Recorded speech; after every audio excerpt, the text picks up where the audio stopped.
Assalamualaikum. Jadi yang hendak ulun bahas hari ini masalah tentang sholat. Nah, jadi keseluruhan tentang sholat itu anak ulun rangkum di sini. Yang ulun tahu sholat itu ada dua. Yang pertama sholat raga, sholat fisik. Yang kedua sholat rohani, sholat batiniah. Jadi sholat raga, sholat fisik itu tercantum di dalam surah Toha ayat 14. Aku ini Allah, tiada Tuhan selain aku, maka sembahlah aku dan laksanakan sholatku untuk mengingatku. Jadi sholat raga, sholat fisik ini hanya sholat yang menyembah Allah dan mengingat Allah. Sholat yang terjebak antara ruang dan waktu. Kenapa bisa? Karena sampai waktunya kita sholat zuhur, sampai waktunya kita sholat asar, sampai waktunya kita sholat maghrib, sampai waktunya kita sholat isya, sampai waktunya kita sholat subuh. Jadi sholat raga, sholat fisik ini sholat yang terjebak antara ruang dan waktu, sholat yang hanya menyembah Allah dan mengingat Allah. Namun keistimewaan sholat raga, sholat fisik untuk mensucikan tempat yang pertama, yang kedua untuk mensucikan jasad, dan keistimewaan lainnya untuk sebagai pengingat antara dunia dan akhirat. Kenapa bisa? Karena ketika kita sholat, dunia menunggu kita, dunia mengejar kita. Namun ketika kita sudah tidak sholat, kita yang menunggu dunia, kita yang mengejar dunia. Nah, ini untuk penjelasan masalah sholat raga, sholat fisik. Untuk secara keseluruhan masalah sholat raga, sholat fisik, ketika berdiri membentuk huruf alif. Alif itu api, api itu darah. Ketika kita ruku membentuk huruf H. H itu angin, angin itu urat. Ketika kita sujud membentuk huruf mim. Mim itu air, air itu tulang. Ketika kita duduk membentuk huruf dal. Dal itu tanah, tanah itu daging. Jadi 4 anasir dalam diri yang membentuk hakikat Ahmad. Kenapa harus membentuk hakikat Ahmad bukan Allah? Karena Nabi Muhammad SAW yang mendirikan sholat, dan Allah Subhanahu wa Ta'ala yang melaksanakan sholat. Sempurnanya hakikat Ahmad ketika kita sujud, merendahkan kepala kita yang paling mulia sejajar dengan kaki ketika kita menyembah Allah. Itu secara keseluruhan tentang pembahasan sholat raga, sholat fisik.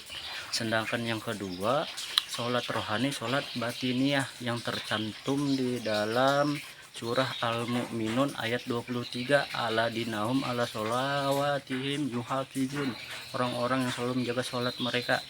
Jadi sholat raga, sholat fisik ini sholat yang tanpa batasan waktu, sholat yang tidak terjebak antara ruang dan waktu karena sudah sadar akan kehadiran Allah Subhanahu wa Ta'ala yang tidak pernah meninggalkan kita selama kita masih bernapas.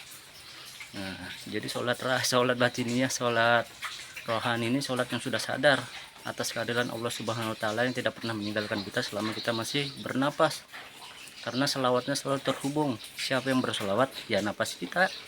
Tiap hembusan napas kita selalu berselawat Allah, Allah, Allah. Itu makanya Allah tidak pernah meninggalkan kita selama kita masih bernapas.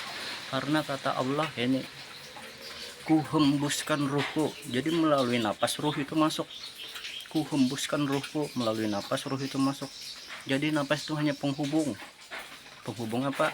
Jadi napas itu hanya penghubung diri kita sejati yang ada di dalam diri. Siapa diri kita sejati yang ada di dalam diri? Allah yang terbatas, terbatas napas karena kita yang bernapas. Jadi napas itu hanya penghubung diri kita sejati yang ada di dalam diri dengan Allah yang maha tak terbatas yang ada di luar diri. Allah yang memberi napas, Allah yang memberi hidup, Allah yang ahad, yang esa, yang tunggal, yang mutlak. Itu sholat batiniah, sholat rohani, sholat yang tidak terjebak antara ruang dan waktu karena kita sudah sadar atas kehadiran Allah Subhanahu wa Ta'ala yang tidak pernah meninggalkan kita selama kita masih bernapas. Jadi kalau usah lagi mencari Allah ke kiri, ke kanan, ke muka, ke belakang, ke atas, ke bawah, keluar, titik, dalam, karena Allah sudah ada dalam diri sini dan tidak pernah meninggalkan kita selama kita masih bernapas. Nah, jadi itu yang kalau ulun sampaikan, lawan buhan pian lah supaya kita sama-sama belajar. Karena jar guru ulun, yang digurui jangan merasa tergurui, yang menggurui jangan terlalu menyombongkan diri. Karena di sini bukan saling ajang unjuk gigi, tapi kita saling silaturahmi, saling melengkapi, akhirnya sama-sama terlengkapi. Karena kayak ini, pengajar terkadang belajar, yang belajar terkadang mengajar, jadi sama-sama terpelajar. Ajang betapun pulang guru pian siapa, jadi ulun padahi guru ulun tuh dia tak bernama serasa bernama, dan dia bernama serasa tak bernama. Yang pertama. Yang kedua, dia yang sama meliputi tubuh yang berbeda-beda. Yang ketiga, dia yang sama meliputi karakter yang berbeda-beda. Dia yang sama meliputi sifat yang berbeda-beda. Supaya apa? Supaya gerda keakuan antara satu dengan yang lainnya, supaya tidak ada keributan antara yang satu dengan yang lainnya, supaya tidak saling mencela antara yang satu dengan yang lainnya, dan bahkan bisa saling menghargai antara yang satu dengan yang lainnya.